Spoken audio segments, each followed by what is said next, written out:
साल 2024 की पहली एकादशी सफला एकादशी। ये एकादशी बहुत ही खास है जिसके बारे में आज हम पूरी जानकारी देंगे। एकादशी के बारे में आज हम आपका डाउट दूर करेंगे कि आपको एकादशी व्रत कब रखना है, 6 जनवरी या फिर 7 जनवरी को। परंतु वीडियो को पूरा देखिएगा, तभी आपकी कंफ्यूजन दूर होगी। तो आज की वीडियो में हम जानेंगे कि एकादशी कब है, कब रखें, व्रत का पारण कब करें, एकादशी और द्वादशी तिथि कब से कब तक है, पूजा का शुभ समय क्या है, राहु काल का समय क्या है, व्रत का पारण किस दिन करेंगे, हरिवासन कब से कब तक है। सारी बातें आज की इस वीडियो में हम जानेंगे, तो आप अंत तक वीडियो में बने रहें दोस्तों।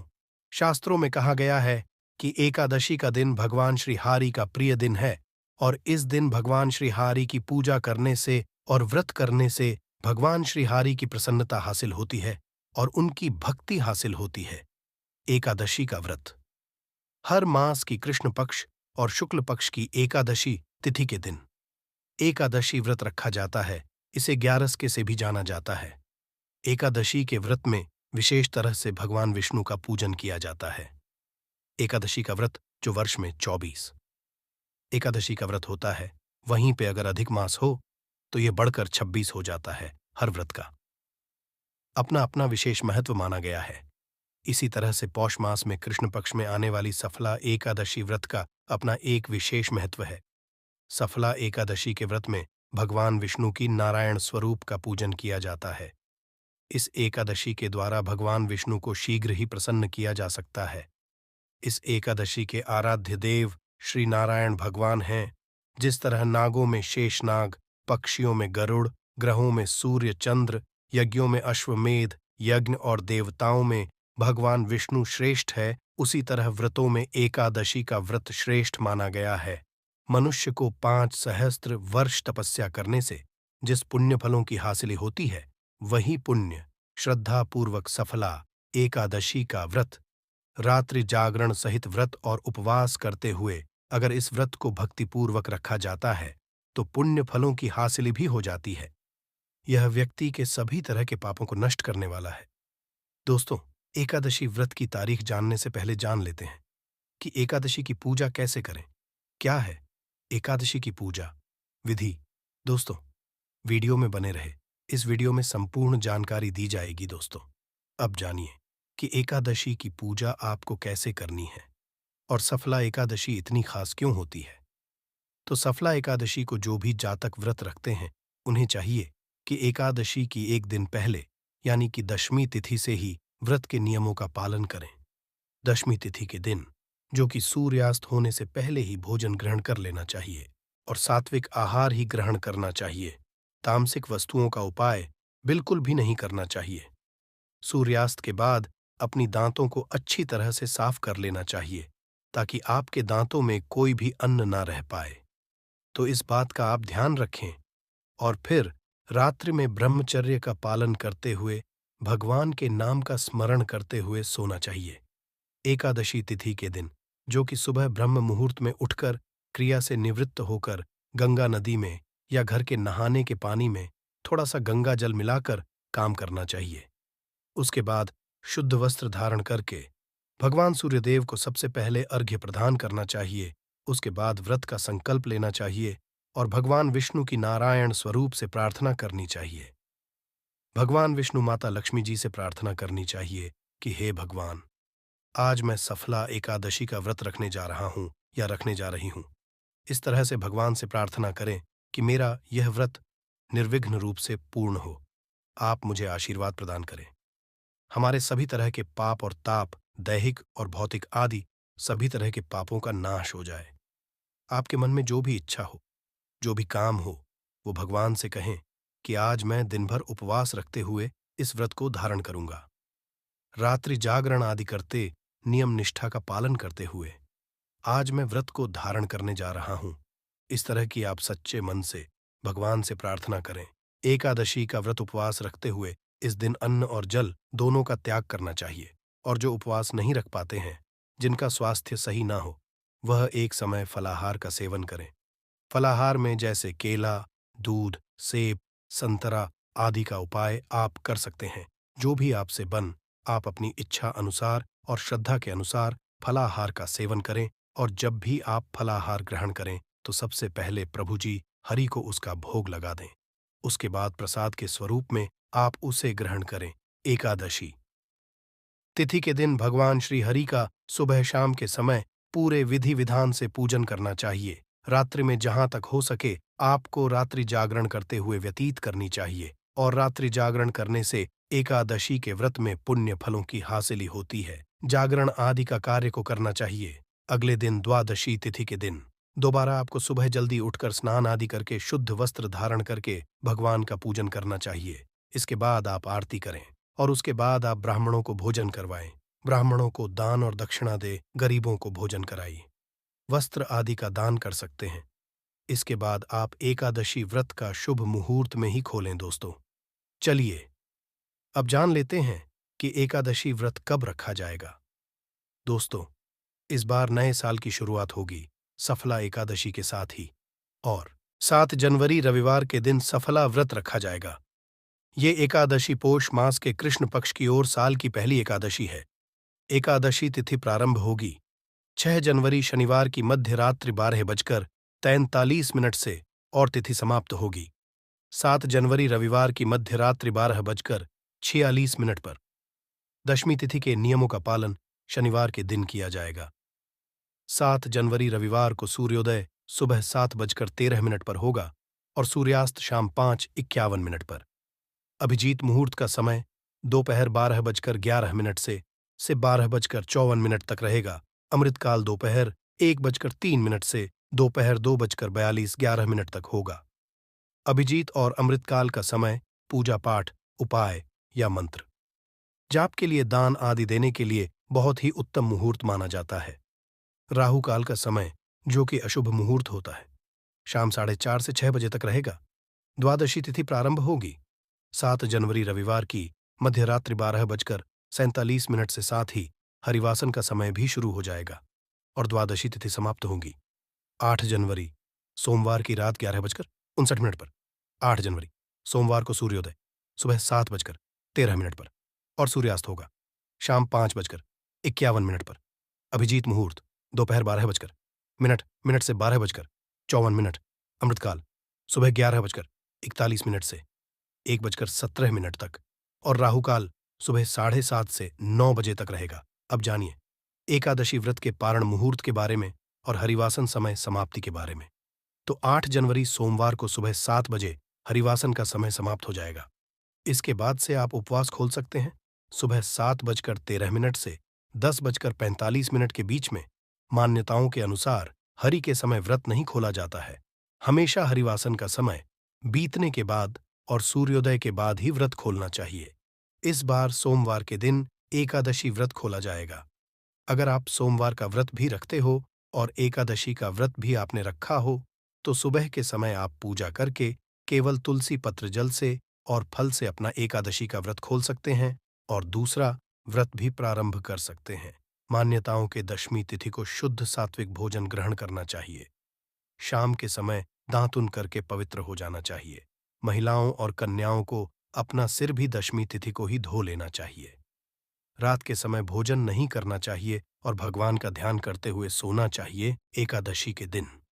सुबह जल्दी उठकर स्नानादि से निवृत्त होने के बाद एक चौकी पर पीला वस्त्र बिछाकर भगवान विष्णु की प्रतिमा या तस्वीर की स्थापना करके धूप दीप भगवान को चंदन लगाकर पीले पुष्प, पीले फल, पीले फूल अर्पित करके भगवान की कथा पढ़ने और सुनने के साथ ही व्रत प्रारंभ करना चाहिए। दिन भर व्रत रखकर शाम के समय अगर आवश्यकता हो तो एक समय फलाहार कर सकते हैं। फलाहार में आप मौसमी फल, ड्राई फ्रूट्स, फलों का जूस ले सकते हैं, परंतु साबूदाना या किसी भी तरह के चावल का सेवन आपको नहीं करना चाहिए।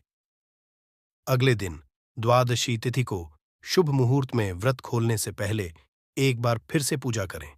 दान की सामग्री को मंदिर में रखें और किसी योग्य व्यक्ति को दान में देने के बाद में आप अपना उपवास खोल सकते हैं। जो लोग व्रत का पारण करते समय तुलसी पत्र मुख में रखते हैं, उनके सभी पापों का नाश हो जाता है और उनका व्रत भी भगवान विष्णु स्वीकार करते हैं। तुलसी पत्र के अलावा भगवान विष्णु को बेर, आंवले भी अर्पित कर सकते हैं। एकादशी और द्वादशी तिथि के दिन घर में शुद्ध सात्विक भोजन बने। एकादशी के दिन चावल का उपाय नहीं किया जाता है।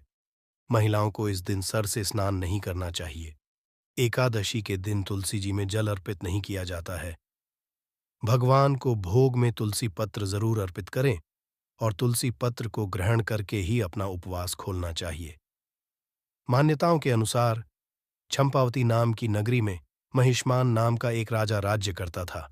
उस 4 पुत्र थे, जिनमें सबसे बड़ा लुम्पक नाम वाला राजपुत्र महापापी था। वह सदा अपने पिता के धन को नष्ट किया करता था।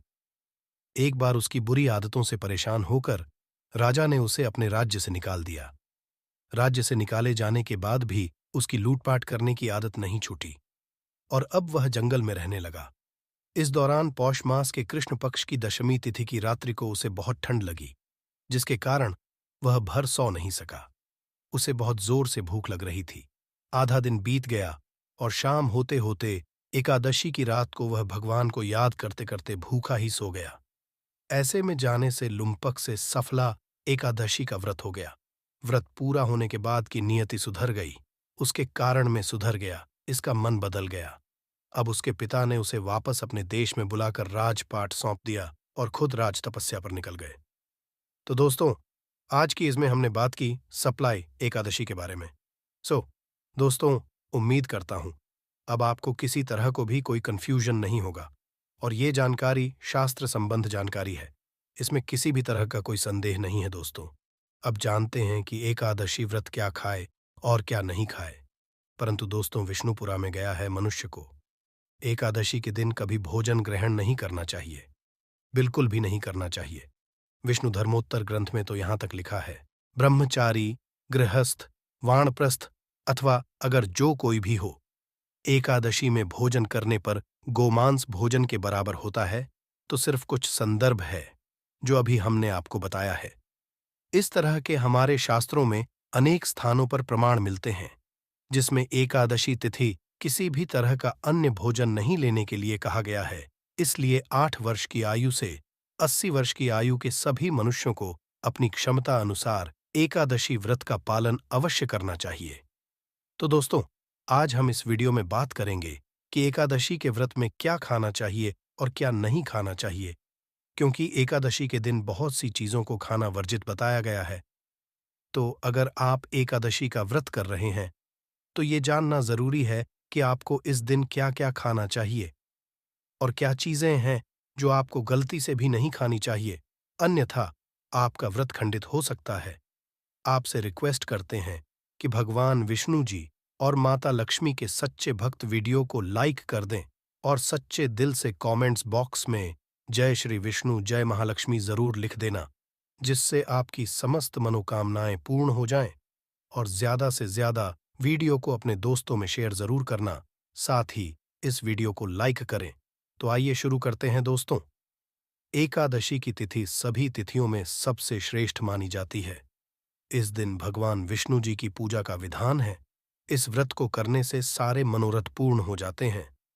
दोस्तों, हर साल 24 एकादशी होती है, किंतु जब अधिक मास या पुरुषोत्तम मास होता है तब इनकी संख्या बढ़कर 26 हो जाती है। हर महीने की 11वीं तिथि को एकादशी का व्रत रख जाता है और हर महीने 2 बार एकादशी पड़ती है। इस व्रत को करने से पुण्य फल की हासिल होती है, साथ ही भगवान विष्णु की असीम कृपा भी मिलती है। दोस्तों, आपको बता दें कि एकादशी का व्रत वैसे तो निर्जल रखना चाहिए, परंतु बहुत से लोग निर्जल व्रत रखने में असमर्थ होते हैं, तो ऐसे में वह फलाहारी व्रत या जलीय व्रत भी रख सकते हैं। इसमें कोई भी मनाही नहीं होती और एकादशी के व्रत की शुरुआत एकादशी के दिन सूर्योदय से लेकर अगले दिन यानी द्वादशी के दिन सूर्योदय तक किया जाता है। तो अगर आप निर्जल व्रत कर रहे हैं तो आप एकादशी के दिन सूर्योदय से पहले तक जल ग्रहण कर सकते हैं, परंतु उसके बाद आपको एक बूंद भी जल ग्रहण नहीं करना चाहिए। और अगर आप फलाहार व्रत कर रहे हैं तो आप जल और फल ग्रहण कर सकते हैं। दोस्तों, अभी तक आपने वीडियो को लाइक नहीं किया तो वीडियो को लाइक करके चैनल को सब्सक्राइब अवश्य कर दें। दोस्तों, एकादशी का व्रत रखने वालों को कुछ चीजों का ध्यान जरूर रखना चाहिए, जैसे इस दिन किसी भी हाल में किसी का दिया हुआ भोजन या किसी के घर से आया हुआ भोजन ग्रहण नहीं करना चाहिए इस बात का आपको विशेष ध्यान रखना है। और एकादशी के एक दिन पहले यानी दशमी तिथि से ही आपको प्याज, लहसुन, मसूर की दाल और चावल का सेवन बंद कर देना चाहिए। दशमी एकादशी और इसके बाद द्वादशी के दिन भी प्याज, लहसुन, मसूर, उड़द, चने की दाल आदि का सेवन न करें। इसके साथ ही आप इन 3 दिनों में शहद का सेवन भी न करें और ना ही एकादशी के दिन सेम की फली का सेवन करें। इस बात का आपको ध्यान रखना चाहिए।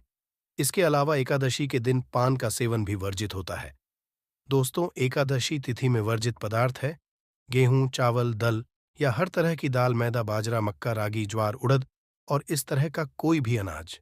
इसके अलावा अन्य युक्त तेल का भी उपयोग एकादशी में नहीं कर सकते हैं, जैसा कि सरसों का तेल, मक्के का तेल, तिल का तेल, सोयाबीन तेल इत्यादि। एकादशी के दिन इन मसालों का उपाय भी नहीं करना चाहिए, जैसे कि हींग, राई, सरसों, इमली, अजवाइन, खसखस, हल्दी, मेथी, कलौंजी, बाहर से लिया हुआ कोई भी सब्जी, मसाला, गर्म मसाला, बेकिंग पाउडर, कस्टर्ड पाउडर इत्यादि इस दिन से बने हुए पदार्थ भी नहीं लेने चाहिए, जैसे कि ब्रेड, बिस्किट से रस, जेली, फूडिंग, पापड़, अचार, सोया से बने हुए पदार्थ, कस्टर्ड, चीज पैकेट्स वाले नाश्ते, बेकरी आइटम्स इत्यादि। कुछ सब्जियां भी ऐसी हैं जिसका उपयोग हम एकादशी के दिन उपाय नहीं करते हैं, और वो है गोभी, पत्ता, गोभी, फल या बीन्स वाली प्रत्येक सब्जी, पालक, मटर, चने, करेला, ब्रोकली, भिंडी, बैंगन, पत्तेदार, कोई भी साग इत्यादि। एकादशी के दिन लहसुन और प्याज तो बिल्कुल वर्जित है दोस्तों। एकादशी के दिन मूली, गाजर, सलजम, पालक आदि भी ना खाएं। इस व्रत में कोल्ड ड्रिंक्स, ताला भोजन, आइसक्रीम, डिब्बा का बंद खाना या पैक्ड फलों का जूस, ये चीजें भी नहीं खानी चाहिए, अन्यथा आपका व्रत खंडित हो सकता है। वैसे तो निराहार रहकर ही एकादशी का व्रत करना चाहिए। अगर आप नहीं हैं तो एक बार फलाहार करें। आप फल या घर में निकला हुआ फलों का जूस, दूध, चाय का सेवन करके अपना व्रत कर सकते हैं। फलों में आप केला, आम, अंगूर आदि ले सकते हैं और सूखे मेवे में जैसे बादाम, काजू, पिस्ता आदि का सेवन कर सकते हैं। आप एकादशी के व्रत में सभी तरह के फल, चीनी, कुत्तू या सिंघाड़े का आटा, आलू, साबूदाना, शकरकंद, नारियल, दूध, बादाम, काली मिर्च आदि का सेवन कर सकते हैं। और अगर आप नमक के बिना व्रत करने में समर्थ नहीं हैं, तो ध्यान रखें कि आप सिर्फ सेंधा नमक का ही इस्तेमाल करें। आप व्रत वाला नमक यानी सेंधा नमक खाएं, न कि सफेद नमक। इस बात का आपको ध्यान रखना है। परंतु एकादशी के व्रत में आप सभी तरह के अनाज जैसे चावल, बाजरा, गेहूं, जो मैदा, बेसन, उनसे बनी वस्तुएं, उड़द, मसूर, दाल और उनसे बनी चीजें, मटर, सेम, सुल, जमगोभी, गाजर, पालक, मूली, ये सभी चीजें एकादशी में खाना वर्जित होता है। अगर आप गलती से भी इन चीजों को खाते हैं तो आपका व्रत खंडित माना जाता है। और इसके अलावा आप एकादशी के व्रत में मेथी, हींग, सरसों का तेल, सौंफ, इलायची, इमली, लौंग और जायफल आदि मसालों को भी वर्जित बताया गया है। आप इस दिन बेकिंग पाउडर, बेकिंग सोडा, असफेद नमक, कस्टर्ड से बनी चीजें या मार्केट में उपलब्ध खाद्य पदार्थ या पेय पदार्थ या बाहर की मिठाइयां ये सब नहीं खा सकते। इन सभी चीजों से आपका व्रत खंडित माना जाता है। आप इस दिन अपना खाना या तो घी या घर में निकला हुआ मक्खन, मूंगफली या बादाम के तेल में ही बनाएं। अन्य किसी तेल का इस्तेमाल ना करें, अन्यथा आपका व्रत खंडित हो सकता है। और अगर किसी कारण भूलवश आपने कुछ ऐसा खा लिया जिससे आप खंडित हो गया, तब आप ध्यान रखें कि तुरंत सूर्यदेव के दर्शन करें और भगवान विष्णु जी से क्षमा याचना जरूर कर लें। इससे आपको दोष नहीं लगेगा। दोस्तों, एक बात का हमेशा ध्यान रखें कि एकादशी प्रसाद बनाने के लिए आप जो भी तेल की या मसाले का उपाय करें तो वे साफ होने चाहिए। यानी पहले आपने किसी तेल में कोई चीज तली हुई है तो उसी तेल में दोबारा एकादशी प्रसाद मत डालिएगा। उसी घर में कोई भी मसाले अगर आटे वाले हाथों से उपयोग में लिए हुए हो या उसमें हल्दी गिरी हो तो उसका उपाय नहीं करना चाहिए। एकादशी भोग बनाने के लिए साफ मसाले ही उपाय में लेने चाहिए। तो दोस्तों, ये जानकारी आपको अच्छी लगी तो वीडियो को लाइक अवश्य कर दें, और अगर आपका कोई सवाल है तो उसे कमेंट बॉक्स में अवश्य पूछ लें। और इस वीडियो को लाइक करें, शेयर करें और साथ ही साथ हिंदू हमारे चैनल को सब्सक्राइब करें। हाँ, बेल आइकॉन का बटन दबाना बिल्कुल भी ना भूलें। मिलते हैं अपने अगले वीडियो में। तब तक के लिए धन्यवाद। जय श्री राधे कृष्ण। राधे राधे। ओम नमो भगवते वासुदेवाय नमः। जय मां लक्ष्मी।